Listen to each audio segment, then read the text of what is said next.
السلام علیکم ورحمۃ اللہ تعالی وبرکاتہ۔ نحمده ونصلی ونسلم علی رسوله الکریم، اما بعد فاعوذ باللہ من الشیطان الرجیم، بسم اللہ الرحمن الرحیم۔ ان اللہ وملائکتہ یصلون علی النبی یا ایہا الذین آمنوا صلوا علیہ وسلموا تسلیما۔ اللہم صل علی سیدنا ومولانا محمد معدن الجود والکرم وآلہ الکرام وابنہ الکریم وبارک وسلم صلاۃ وسلاما علیک یا رسول اللہ صلی اللہ تعالی علیہ وسلم۔ حدیث پاک انما الاعمال بالنیات کی تشریح جاری ہے، اور اس حدیث کا مطلب یہ ہے کہ اعمال کا دار و مدار نیتوں پر ہے۔ اس حدیث پاک کی خصوصیتیں بیان کی جا رہی ہیں، اس میں سے 3 خصوصیات اس سے پہلے والے درس میں بیان کی گئی، 4تھی خصوصیت یہاں سے بیان کریں گے۔ فرماتے ہیں کہ بعض محدثین نے اس حدیث کو حدیث متواتر کہا ہے، لیکن یہ صحیح نہیں ہے۔ حق یہ ہے کہ یہ حدیث سند کے آخری حصے کے اعتبار سے حدیث مشہور ہے، اور سند کے ابتدائی حصے کے اعتبار سے غریب ہے۔ اور یہ تینوں چیزیں حدیث متواتر، حدیث مشہور اور حدیث غریب، اس کا مطلب کیا ہوتا ہے کہ اس سے پہلے بیان کیا جا چکا ہے۔ یعنی حدیث متواتر اس کو اتنے لوگ روایت کریں کہ جن کا جھوٹ پر متفق ہونا عقلاً ناممکن اور محال ہو، تو اس حدیث کو حدیث متواتر کہا جاتا ہے۔ اور حدیث مشہور کا مطلب یہ ہوتا ہے کہ جس کو روایت کرنے والے ہر طبقے میں کم سے کم 3 لوگ ہوں، تو اس کو حدیث مشہور کہا جاتا ہے۔ اور حدیث غریب کا مطلب ہوتا ہے کہ جس کو روایت کرنے والے کسی طبقے میں صرف 2 ہوں، تو اس حدیث کو حدیث غریب کہا جاتا ہے۔ تو یہ حدیث پاک سند کے آخری حصے کے اعتبار سے ہے۔ سند یعنی جو راویوں کا جو سلسلہ ہوتا ہے اس کو سند کہا جاتا ہے۔ سند کے آخری حصے کے اعتبار سے حدیث مشہور ہے، اور سند کے ابتدائی حصے کے اعتبار سے حدیث غریب ہے۔ 5ویں خصوصیت، اس حدیث کو حضور اکرم صلی اللہ علیہ وسلم نے منبر پر اپنے خطبے میں ارشاد فرمایا، چنانچہ اس کے راوی حضرت امیر المؤمنین حضرت عمر رضی اللہ تعالی عنہ نے بھی منبر پر دوران خطبہ اس حدیث کو بیان فرمایا۔ یعنی حضور نے بھی چونکہ منبر کے اوپر یہ ارشاد فرمایا تھا اور یہ حدیث پاک ارشاد فرمائی تھی، تو حضرت فاروق اعظم رضی اللہ تعالی عنہ نے جب اس حدیث کو روایت کیا تو آپ بھی منبر پر تشریف فرما تھے، اور آپ نے بھی منبر پر خطبے کے دوران اس حدیث کو بیان فرمایا۔ 6ٹھی خصوصیت، عام طور پر محدثین کرام، علم حدیث کے ماہرین اس حدیث کو اپنی اپنی کتابوں کے شروع میں لکھتے ہیں۔ محدثین نے جو کتابیں لکھی، بخاری، مسلم، ابن ماجہ، سنن ترمذی، سنن ابی داؤد اور سنن نسائی، اور اس کے علاوہ اور بھی بہت ساری حدیثوں کی کتابیں ہیں جو محدثین نے لکھی، جن میں حدیثوں کو انہوں نے درج کیا ہے۔ تو جب وہ اپنی کتاب شروع کرتے ہیں تو عام طور پر محدثین کا طریقہ یہ ہے کہ وہ اپنی اپنی کتابوں میں اس حدیث پاک کو سب سے پہلے بیان کرتے ہیں، جس کا مقصد یہ ہوتا ہے کہ وہ اپنے نفس کو اس بات پر متنبہ کرنا چاہتے ہیں، آگاہ کرنا چاہتے ہیں کہ وہ اپنے عمل تصنیف و تالیف میں جو کتاب لکھ رہے ہیں اس کتاب کو لکھنے میں اپنی نیتوں کو درست کر لیں، کیونکہ اس لیے کہ ہو اگر نیت بری اچھے عمل بیکار ہیں، ہو اگر نیت بری اچھے عمل بیکار ہیں، جاگتا ہے چور بھی مثل نگہبان رات بھر۔ ایک آدمی وہ ہے، ایک شخص وہ ہے جو رات بھر جاگتا ہے، عبادت کرتا ہے، تو رات بھر جاگنے کا اس کو ثواب ملتا ہے۔ لیکن چور جاگتا ہے، کیوں جاگتا ہے؟ وہ طاق میں بیٹھا ہوتا ہے چوری کرنے کے ارادے سے، اور وہ موقع کی تلاش میں ہوتا ہے، اسی وجہ سے وہ بھی جاگتا ہے، لیکن اس کا جاگنا یہ گناہ کے ارادے سے ہے، تو اس کو اس جاگنے پر ثواب نہیں ملے گا، بلکہ یہ تو عذاب اور گناہ کا حقدار، سزا کا حقدار ہے، یہ تو بہت بڑا گنہگار۔ تو نیتوں پر دار و مدار ہے، اچھا عمل اور اس کے ساتھ اچھی نیت، تو اس عمل کا ثواب ملتا ہے۔ لیکن کبھی کبھی ایسا ہوتا ہے کہ اچھا عمل لیکن نیت بری ہو جاتی، تو اس عمل کا ثواب بھی ضائع ہو جاتا ہے۔ اب یہاں پہ چونکہ کچھ مخصوص الفاظ اس حدیث پاک میں آئے،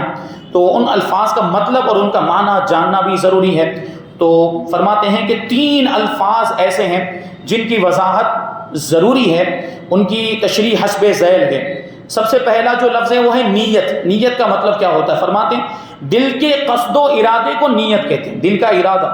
اور دل کا قصد اس کو نیت کہا جاتا ہے۔ اور اس حدیث پاک میں نیت سے مراد اللہ تبارک و تعالیٰ کی خوشنودی اور اس کے دربار میں تقرب یعنی قرب حاصل کرنے کا قصد و ارادہ کرنا ہے۔ یعنی یہاں نیت سے مراد کیا ہے کہ اللہ کی بارگاہ میں قرب حاصل ہو جائے اور اللہ کی خوشنودی اور اللہ کی رضا حاصل ہو جائے۔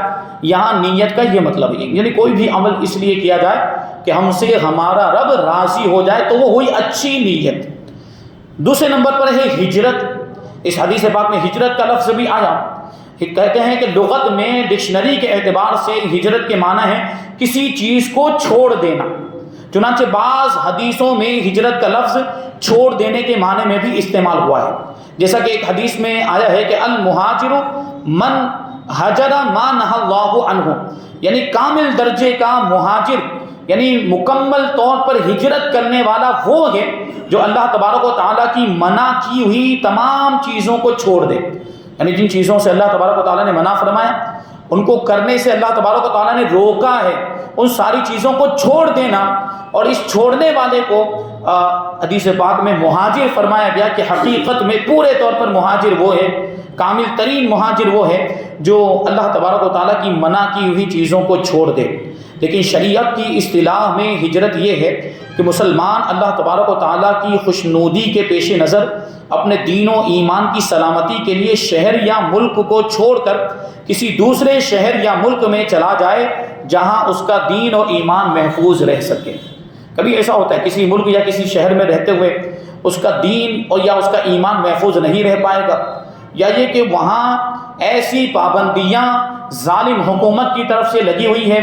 کہ وہ نماز نہیں پڑھ پاتا، وہ عبادت نہیں کر پاتا ہے، اللہ تبارک و تعالیٰ کا نام نہیں لے پاتا، اللہ تعالیٰ کا ذکر نہیں کر پاتا۔ ایسی کسی ریاست میں یا ایسی کسی حکومت میں کوئی رہنے والا تو وہاں سے ہجرت کر کے چلا جائے یہ سوچ کر کہ اللہ کی راہ میں ہجرت کرتا ہے اللہ کی خوشنودی کے لیے، اور اس لیے یہ شہر اور ملک چھوڑ کر جا رہا ہے کہ دوسرے ایسے ملک میں جائے گا جہاں سکون کے ساتھ، جہاں اطمینان کے ساتھ اللہ کی عبادت کر سکے گا اور وہاں اس کا ایمان بھی محفوظ رہے گا اور اس کا دین بھی محفوظ رہے گا۔ تو یہ والی ہجرت یہاں پر مراد ہے۔ ہجرت کے لیے یہ ضروری نہیں ہے کہ دار الکفر سے دار الاسلام ہی کی طرف ہجرت ہو۔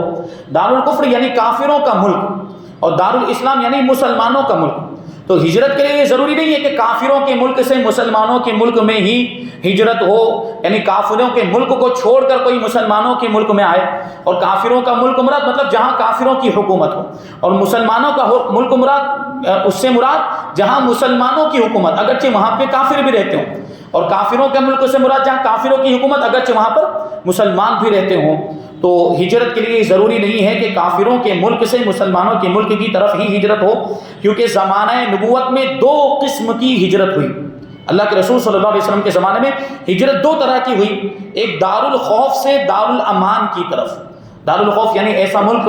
اور ایسا شہر جہاں مسلمانوں کو خوف لاحق ہو، جہاں مسلمانوں کو ڈر لاحق ہو، اور دار الامان یعنی جہاں سکون ہو، اطمینان ہو اور کسی طرح کا کوئی خوف نہ ہو۔ یہ والی ہجرت جیسا کہ بعض صحابہ کرام رضی اللہ عنہم نے مکہ سے حبشہ کی طرف ہجرت فرمائی۔ اس وقت میں مکہ اور حبشہ دونوں ہی دار الکفر تھے، مکے میں بھی کافروں کی حکومت اور حبشہ میں بھی کافروں کی حکومت تھی، لیکن مکہ یہ دار الخوف تھا مسلمانوں کے لیے، کیونکہ یہاں مسلمانوں کو ڈرایا جا رہا تھا، مسلمانوں کو تکلیفیں پہنچائی جا رہی تھی، ان کو اسلام چھوڑنے پر مجبور کیا جا رہا تھا، ان کو ستایا جا رہا تھا۔ تو یہ ہو گیا مکہ ان کے لیے دار الخوف ہو گیا، اور حبشہ اگرچہ کافروں کا ملک تھا، وہاں کا بادشاہ نجاشی تھا جو مسلمان نہیں تھا، پہلے مسلمان نہیں تھا جب یہ ہجرت ہوئی تو، لیکن وہاں پر مسلمانوں کو پناہ دی گئی، نجاشی بادشاہ نے وہاں مسلمانوں کو پناہ دی اور ان کو اپنے دین پر عمل کرنے کی عام اجازت دے دی، تو وہ دار الامان ہوا، وہ اطمینان کی جگہ، وہ سکون کی جگہ۔ تو کہتے ہیں کہ مکہ مکرمہ میں مسلمانوں کو جان و ایمان کا خوف اور خطرہ تھا، اور حبشہ میں ان کے لیے جان و ایمان کے بارے میں امن و امان تھا، یعنی ان کو وہاں کوئی خوف اور ڈر نہیں تھا۔ یہ پہلی ہجرت دار الخوف سے دار الامان کی طرف، اور دوسری ہجرت دار الکفر سے دار الاسلام کی طرف، جیسے کہ حضور پاک صلی اللہ علیہ وسلم کے مدینہ منورہ میں ساکن اور متمکن ہو جانے کے بعد، یعنی حضور پاک صلی اللہ علیہ وسلم کے مدینہ منورہ آنے کے بعد، یہاں پر سکونت اختیار کر لینے کے بعد مکہ کے مسلمانوں نے مدینے کی طرف ہجرت کی۔ اس وقت مکہ دار الکفر تھا، مکے میں کافروں کی حکومت تھی، اور مدینہ منورہ دار الاسلام بن چکا تھا۔ تو یہ والی جو ہجرت ہوئی یہ دارالکفر سے دارالاسلام کی طرف ہوئی۔ بہرکیف مختلف شارحین حدیث کی تقریروں سے یہی ظاہر ہوتا ہے کہ دارالکفر سے دارالاسلام ہی کی طرف جانے میں ہجرت منحصر نہیں ہے، بلکہ ایک اسلامی ملک میں بھی اگر حکام اور عمال حکومت یعنی وہاں کے حکمران اور وہاں کے گورنر، وہاں کے حاکم فرمان روا وہ ظالم و جابر ہوں اور ان کے عقائد و نظریات اس قدر بگڑ جائیں کہ ایک صحیح العقیدہ مسلمان کی اسلامی زندگی وہاں تنگ ہو جائے اور دین پر قائم رہنا مشکل ہو جائے، تو اپنے دین و ایمان کی حفاظت اور سلامتی کے لیے وہاں سے کسی بھی ایسے ملک میں چلا جانا جہاں اسلامی زندگی بسر کرنے میں کوئی مزاحمت اور کوئی رکاوٹ نہ ہو، یہ بھی شرعی ہجرت ہی ہوگی اور اس میں بھی ہجرت کا ثواب ملے گا۔ اسی طرح اگر کسی دارالکفر میں مسلمانوں کو اپنے دین اور ایمان پر قائم رہنا مشکل نظر آتا ہو اور اس کے قریب ہی میں کوئی دوسرا دارالکفر ہو جہاں کافروں کی حکومت، دونوں جگہ کافروں کی حکومت، لیکن دوسرے دارالکفر میں کوئی ظالم و جابر بادشاہ نہ ہو بلکہ وہ کسی مسلمان کے اسلامی زندگی بسر کرنے میں کوئی مزاحمت نہ کرتا ہو، وہاں کا بادشاہ کوئی رکاوٹ پیدا نہ کرتا ہو، تو اس صورت میں اس دارالکفر سے دوسرے دارالکفر میں چلے جانا یہ بھی شرعی ہجرت ہی کہلائے گی۔ اور ان سب صورتوں میں بشرط اخلاص نیت، یعنی نیت اچھی ہو تو انشاءاللہ تبارک و تعالی ہجرت ہی کا ثواب ملے گا۔ ایک اور لفظ آیا ہے دنیا، اس حدیث پاک میں ایک لفظ ہے دنیا جو ہم عام طور پر بولتے رہتے ہیں، یہ اس میں تفضیل ادنا کا مؤنث ہے جس کا معنی ہوتا ہے زیادہ قریب ہونے والی۔ دنیا کا معنی کیا ہوتا ہے؟ زیادہ قریب ہونے والی۔ اب دنیا کو دنیا کیوں کہا جاتا ہے؟ اہل لغت کا قول ہے کہ اس عالم کو دنیا اس لیے کہتے ہیں کہ یہ زوال کے قریب ہے، یعنی ختم ہو جانے کے قریب۔ یہ دنیا ہم لوگ کہتے ہیں کہ 4 دن کی ہے، یہ دنیا 4 دن کی ہے، ختم ہو جائے گی۔ جو ہمیشہ کی زندگی ہے وہ آخرت کی زندگی ہے، تو یہ جو دنیا وہ ان قریب ختم ہو جائے گی، مطلب یہ ہے کہ یہ دنیا ختم ہونے کے قریب ہے۔ یا یوں سمجھ لیجئے کہ چونکہ بنسبت آخرت کے ہم لوگوں سے یہ دنیا زیادہ قریب ہے، اس لیے اس کو دنیا یعنی زیادہ قریب ہونے والی کہنے لگے۔ علماء متکلمین یعنی علم کلام کے ماہرین علماء ہر اس مخلوق کو دنیا کہتے ہیں جو آخرت سے پہلے وجود میں آئی، اور صوفیاء کرام کے نزدیک ہر وہ چیز دنیا ہے جو انسان کو خدا سے غافل کر دے۔ چنانچہ مولانا جلال الدین رومی رحمۃ اللہ تعالی علیہ صوفیاء کی ترجمانی کرتے ہوئے اپنی مثنوی شریف میں فرماتے ہیں، چیست دنیا از خدا غافل بدن نے قماش و نقرہ و فرزند و زن، یعنی خدا سے غافل ہو جانے کا نام ہی دنیا ہے۔ لباس، چاندی اور بیوی بچے اگر انسان کو خدا سے غافل نہ کریں تو یہ چیزیں دنیا میں شمار ہی نہیں کی جائیں گی، یہ اللہ کی نعمت ہے۔ اور اگر ان چیزوں سے بندہ اللہ کی یاد سے غافل ہو جائے تو پھر یہی زحمت بن جائے گی۔ اب یہاں پہ جو حدیث پاک اللہ کے رسول صلی اللہ علیہ وسلم نے جو ارشاد فرمایا، تو اس ارشاد کا سبب کیا ہوا، وہ موقع کیا تھا، کس موقع پر اللہ کے رسول صلی اللہ علیہ وسلم نے یہ بات ارشاد فرمائی کہ اعمال کا دار و مدار نیتوں پر ہے۔ اگر کوئی دنیا حاصل کرنے کے لیے سفر کرتا ہے، ہجرت کرتا ہے، تو اس کی ہجرت اسی کے لیے ہوگی جس نیت سے ہجرت کرے۔ جیسے اس میں عورت سے نکاح کرنے کا بھی ذکر آیا کہ اگر کوئی کسی عورت سے نکاح کرنے کے لیے ہجرت کرتا ہے، اپنے ملک کو چھوڑتا ہے، تو اس کی ہجرت اسی کی طرف ہوگی جس کا اس نے ارادہ کیا ہے، یعنی اس میں ثواب نہیں ملے گا۔ اچھی نیت کے ساتھ ہجرت ہو تو اس میں ثواب ملے گا۔ اس حدیث کے ارشاد کا سبب کیا ہے اور کب، کس موقع پر اور کیوں حضور پاک صلی اللہ علیہ وسلم نے یہ حدیث صحابہ کرام رضی اللہ عنہم کو سنائی، اس کا واقعہ بہت ہی عجیب اور نہایت ہی عبرت انگیز ہے، تعجب خیز واقعہ ہے۔ حضرت عبداللہ ابن مسعود رضی اللہ تعالیٰ عنہ فرماتے ہیں کہ ایک مسلمان عورت جس کا نام قیلہ تھا، مگر عام طور پر لوگ اس کو ام قیس کہہ کر پکارتے تھے، اس عورت کو ایک شخص نے نکاح کا پیغام دیا۔ ام قیس نے اس کو یہ جواب دیا کہ جب تک تو مکہ سے مدینہ ہجرت نہیں کرے گا میں تجھ سے نکاح نہیں کروں گی۔ آخر اس شخص نے نکاح کرنے کے لیے ہجرت کی، یعنی مکہ مکرمہ کو چھوڑا تو وہ حضور پاک صلی اللہ علیہ وسلم کی اتباع کی نیت میں نہیں کہ حضور ہجرت کر کے مدینہ منورہ تشریف لے گئے تو میں بھی جاؤں حضور کی پیروی کرتے ہوئے، اس نے وہ نیت نہیں کی۔ ام قیس کے ساتھ نکاح کرنے کے ارادے سے اس نے ہجرت کی، اس شخص نے ہجرت کی۔ تو اب سوچیں، یہ دنیا حاصل کرنے کے لیے یہ ہجرت ہوئی، اللہ کی رضا اور اللہ کی خوشنودی کے لیے یہ ہجرت نہیں ہوئی۔ تو وہاں کے وہ جو شخص تھے ان کا کیا معاملہ ہوا؟ فرماتے ہیں کہ آخر اس شخص نے نکاح کرنے کے لیے ہجرت کی تو صحابہ کرام رضی اللہ عنہم میں یہ بات مشہور ہو گئی کہ اس نے نکاح کے ارادے سے ہجرت کی ہے۔ چنانچہ صحابہ کرام اس شخص کو مہاجر ام قیس کہنے لگے، کیونکہ اس عورت کا نام ام قیس، یعنی ام قیس کی طرف ہجرت کرنے والا، ان کا نام ہی پڑ گیا۔ جیسے ہمارے یہاں پر بھی لوگوں کے کچھ نام رکھ دیتے ہیں کسی مناسبت کی وجہ سے، کسی کا کچھ بھی نام رکھ دیتے ہیں۔ تو اسی طریقے سے چونکہ وہ شخص جو تھا اس نے ام قیس سے نکاح کرنے کے لیے ہجرت کی تھی، اس لیے نام ہی رکھ دیا مہاجر ام قیس، ام قیس کی طرف ہجرت کرنے والا۔ اور یہ شخص اس لقب سے اس قدر مشہور ہو گیا کہ اس کا اصلی نام ہی کسی کو یاد نہیں رہا۔ چنانچہ اس شخص کا اصلی نام کیا تھا وہ کسی کتاب میں نہیں ملتا۔ جب اس واقعے کی خبر حضور رحمت عالم صلی اللہ علیہ وسلم کو ہوئی تو آپ نے اس شخص کو تنبیہ اور ہدایت کے لیے دوران خطبہ منبر پر یہ ارشاد فرمایا، انما الاعمال بالنیات، یعنی اعمال کا ثواب تو نیتوں پر موقوف ہے، اعمال کے ثواب کا دار و مدار نیتوں پر ہے، لہٰذا جو شخص جس نیت سے ہجرت کرتا ہے وہی اس کو ملے گا۔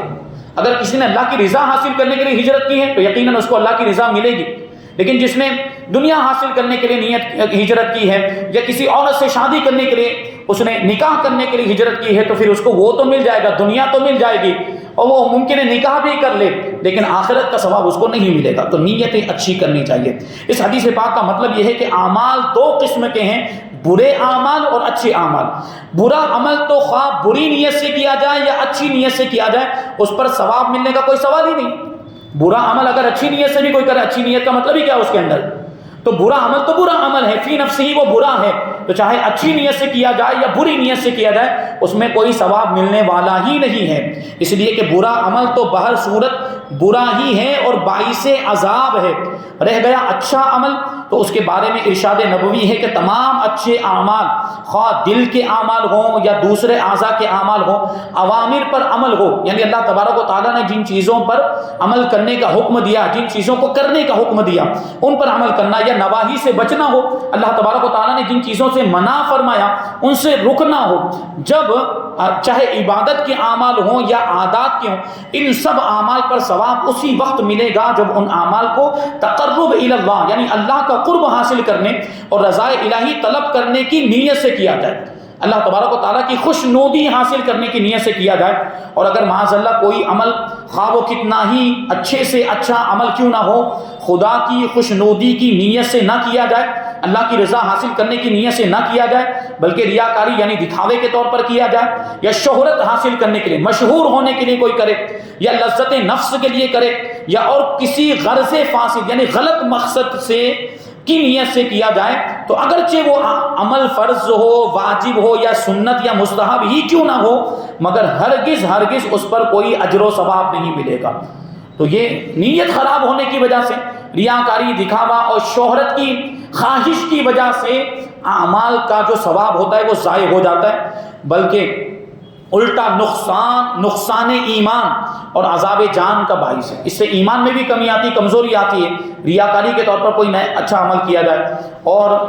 آدمی خود عذاب کا حقدار ہو جاتا ہے اور دونوں جہان میں خسران و حرمان کا سامان بن جائے گا، یعنی دونوں جہان میں اس کی رسوائی ہوگی اور دونوں جہان میں وہ نامراد ہوگا، محروم ہوگا اللہ کی رحمت سے۔ مثلا کون نہیں جانتا کہ نماز ایک ایسی بہترین عبادت ہے اور ایک ایسا اچھا عمل خیر ہے کہ وہ اہم الفرائض اور افضل العبادات ہے۔ نماز سارے فرائض میں سب سے زیادہ اہمیت رکھتی ہے اور ساری عبادتوں میں سب سے زیادہ فضیلت رکھنے والی عبادت ہے، مگر خدا کی رضا اور خوشنودی اور اس کے قرب رحمت کو طلب کرنے اور ادائے فرض خدا بندی کی نیت سے نماز پڑھی جائے تو سبحان اللہ، یعنی اللہ کی عبادت اور اللہ کو راضی کرنے کے لیے نماز پڑھی جائے تو بہت اچھی بات ہے، اس کے اجر و ثواب کا کیا کہنا، نور ہی نور، بلکہ نور علی نور، عبادت کا بھی ثواب اور اچھی نیت کا بھی ثواب ملے گا، نور پر نور۔ لیکن یہی نماز اگر کوئی اس نیت سے پڑھے کہ لوگ مجھے نمازی سمجھ کر میری خوب عزت اور آؤ بھگت کریں گے اور میری بزرگی کا خوب شہرا ہو جائے گا، لوگ مجھے بہت نیک سمجھنے لگ جائیں گے، لوگ مجھے متقی پرہیزگار اور بڑا نمازی کہنے لگیں گے، تو ظاہر ہے کہ یہ نماز جو افضل العبادات ہیں اس بری نیت کی وجہ سے بدترین معصیت اور گناہ کا باعث بن گئی، اور ایسے نمازی کو لعنتوں کی پھٹکار اور عذاب نار کے سوا قہار و جبار کے دربار سے اور کیا ملے گا، یعنی وہ پھر اللہ کے عذاب کا مستحق ہو جائے گا۔ نیت خراب ہونے کی وجہ سے، دکھاوے کی نیت یا شہرت حاصل کرنے کی نیت، تو نماز بھی کتنی اچھی عبادت، لیکن ایسی عبادت، ایسی اہم عبادت ہونے کے باوجود اس کا اسے کوئی ثواب نہیں ملے گا، بلکہ اب یہ اس کے لیے وبال جان بن جائے گا۔ غرض ایک ہی اچھا عمل اچھی نیت سے لائق ثواب اور بری نیت سے باعث عذاب بن جاتا ہے۔ اسی لیے حضور پاک صلی اللہ علیہ وسلم نے ارشاد فرمایا کہ تمام اعمال کے ثواب کا دار و مدار نیتوں پر ہے، اور ہر آدمی کو اس کی نیت پر ہی ثواب ملتا ہے، جیسی نیت ویسا وہ ثواب کا حقدار ہوتا ہے۔ اچھی نیت تو ثواب ملے گا، لیکن غلط نیت تو ثواب نہیں ملتا، بلکہ بعض اوقات وہ عذاب کا مستحق اور حقدار ہو جاتا ہے۔ تو اس حدیث پاک میں اور اس کی تشریح میں ابھی اور بہت سی باتیں باقی ہیں، اور اس سلسلے میں ایک عبرت ناک واقعہ اور حکایت بھی انشاءاللہ تبارک و تعالیٰ آئندہ درس میں ہم شامل کریں گے۔ اللہ تبارک و تعالیٰ کی بارگاہ میں دعا ہے کہ جو کچھ بھی بیان ہوا اس پر ہم سب کو عمل کرنے کی توفیق عطا فرمائے، اور حضور پاک صلی اللہ علیہ وسلم کی حدیثوں کی روشنی سے ہم سب کے دلوں کو روشن اور منور فرمائے، حضور کے ارشادات پر ہم سب کو عمل کرنے کی توفیق عطا فرمائے۔ وما علینا الا البلاغ۔